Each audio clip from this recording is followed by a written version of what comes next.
Tem gente que tem medo de avião. Eu tenho, quero que o piloto tenha. Tem gente que tem medo de cobra, eu também tenho. Mas eu não tenho pânico. Tenho só medo. Tem gente que tem pânico de avião. Tem gente que tem pânico de livraria. Ele entra numa livraria, ele vê tanta coisa e diz, meu Deus, tem que ler tudo isso, saber tudo isso. Eu, Cortella, tenho pânico de barata. Eu não tenho medo de barata, porque não tem nexo. Você tem medo de uma coisa desse tamanho que não morde. Né?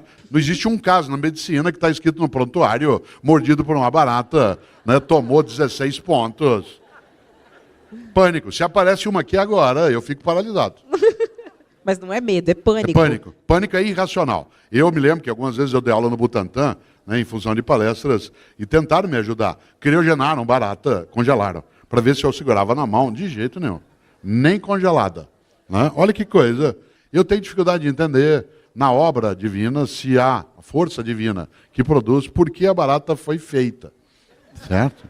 Tanta coisa boa para fazer, mas deve ter alguma coisa que eu não compreendi ainda. E um dia, há uns 30 anos, estava eu em Natal, no Rio Grande do Norte, que é uma cidade magnífica, maravilhosa. E estava eu e um professor da USP, eu sou da PUC São Paulo, ele é da USP, e nós dois temos pânico de barata. E Natal é uma cidade praiana, onde tem uma brisa deliciosa. Você nem precisa ligar o ar-condicionado, às vezes, no hotel, o ventilador. E nós somos dois um dia, ambos, né, em Natal. E cidade praiana, como você sabe, tem muita barata. Nós estávamos uma noite dormindo num hotel. Quando deu 2 da manhã, eu acordei e disse assim, tem uma barata no quarto. Ele acordou e falou, tem sim. Porque quem tem pânico sabe. Com a coragem que me restou, Fabiola, levantei, saí da cama que eu estava, subi na cama, fui até o telefone e liguei na recepção e disse, tem uma barata no quarto. O rapaz, às 2 da manhã, atendeu e falou, desculpe, o senhor quer mudar de quarto? Disse, não, o senhor não entendeu, tem uma barata no quarto. Ele disse, o que o senhor quer que faça? Eu disse, eu quero que venha matar. Você imagina, ele disse, pois não, depois de uns 5 minutos entrou no quarto com a chave mestra, uma senhora de 1,5 m, com uma alpargatas na mão. Olhou aqueles 2 homens de mais de 1,80 m, de cueca sobre as camas. Olhou para nós, olhou para o inseto, foi lá, bateu no inseto e saiu com o cadáver, olhando para nós meio de canto. Claro que no dia seguinte nós tivemos que mudar de hotel, né? No café da manhã, nem o cozinheiro deixou de espiar dentro. Né? Isso não é medo, isso é pânico. Tem gente, aqui eu concluo, tem gente que tem pânico da morte. Eu tenho medo, mas não tenho pânico. Tenho medo da morte, não no sentido de desespero. Tenho medo de minha morte ser algo que cesse a minha possibilidade de ter uma vida que não seja pequena, banal, fútil. Por isso eu preciso pensar nela, na vida, antes de ficar pensando na morte. Há pessoas que têm pânico em relação à morte. Eu tenho medo. Medo significa de onde eu vou? Não é essa a questão. Medo do que vai me acontecer? Não é essa. Nessa hora eu sou como Epicuro. Epicuro, filósofo, dizia, eu não tenho medo da minha morte porque ela e eu nunca vamos nos encontrar. Enquanto eu existo, minha morte não existe. Quando a minha morte existe, eu não existo. Portanto, ela é estranha a minha condição. O de Allen é mais direto. Ele diz, eu não tenho medo da morte, eu só não quero estar lá quando isso acontecer. Né? Claro. Mas eu queria lembrar algo. Nós esquecemos que nós não somos eternos, para não ter uma vida pequena, banal e fútil.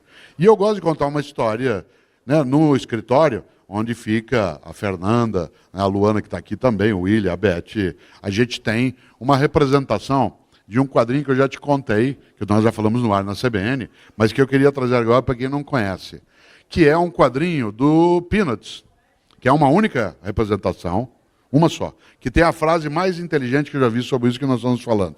Tem uma cena do Charlie Brown e do Snoopy que eu acho maravilhoso. Você me deu esse quadro. E isso eu te dei. Por quê? Porque o Charlie Brown, ele é a encarnação da boa intenção incompetente.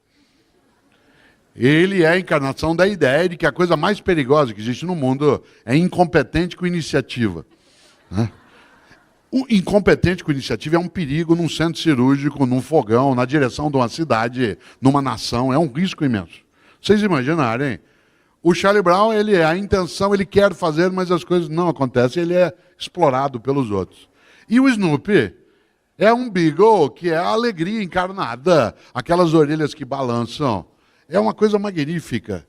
E tem um quadrinho, diz dois, e é isso que eu queria amarrar nesse ponto, em que o Charlie Brown e o Snoopy estão sentados na beira de um rio, com as pernas para dentro da proximidade da água, sem colocá-la na água. E uma hora o Charlie Brown, é um quadrinho só, o Charlie Brown, com aquela capacidade imensa de ser tragicômico, de ser desanimado, às vezes, ele diz assim, Snoopy, um dia nós vamos morrer. E o Snoopy responde, mas todos os outros dias, não. Olha que coisa inteligente. Um dia nós vamos morrer, mas todos os outros dias, não. Nesses dias que nós não vamos morrer, que a nossa vida não seja descartável, fútil, egoísta, tola, intolerante, odiosa. E que a gente seja capaz, na empresa, na família,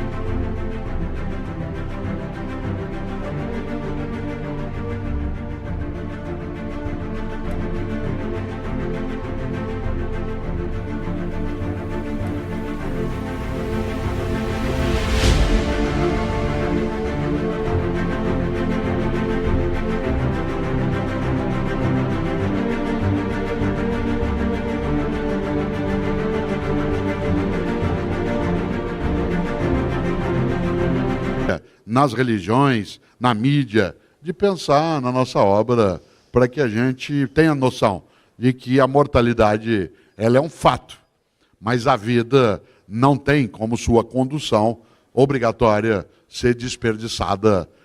Um dia nós vamos morrer, mas todos os outros dias não.